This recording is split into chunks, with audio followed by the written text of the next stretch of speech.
मैं ऐसे खातमों को जानता हूँ जिनके मैरिज रिलेशन को हमने बर्बाद होते अपनी आंखों से देखा, और उसकी रीज़न यही थी कि जो मर्द था, जो खुदा का खादिम था, वो अंधाधुंध फास्टिंग करता था और वो अपनी बीवी से भी जुदा रहता था दिनों नहीं महीनों, जिसकी वजह से रखने पैदा हुए उनकी मैरिज लाइफ के अंदर, और शैतान को मौका मिल गया और उनकी मैरिज लाइफ बिल्कुल भी सक्सेसफुल नहीं है।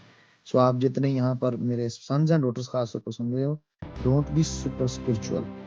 मैरिज लाइफ में आपकी बीवी आपकी रिस्पॉन्सिबिलिटी है। रजामंदी पॉल ने बोला होगा, कॉन्सेंट के साथ। पहला करंथियों 7वें बाब को जाके पढ़िए कि वो दुआ की घर से लादा और फिर आपस में जुड़ जाए, और आगे लिखा है ताकि गलबा नफ्स की वजह से शैतान उन पर गालिब ना आ जाए, क्योंकि आप बॉडी नहीं हो। और बैनी साहब को एक दिन सुन रहा था, खिलाफी खातम को कहते हैं, मैं सेटन से नहीं डरता, ना मैं डीमन से, ना मैं फरिश्तों से।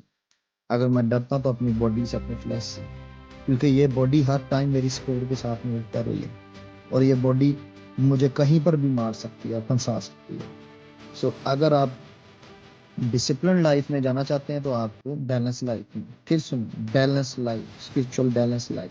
अभी जितने कमा रहे हैं वो इस टाइम का बहुत फायदा उठाएं।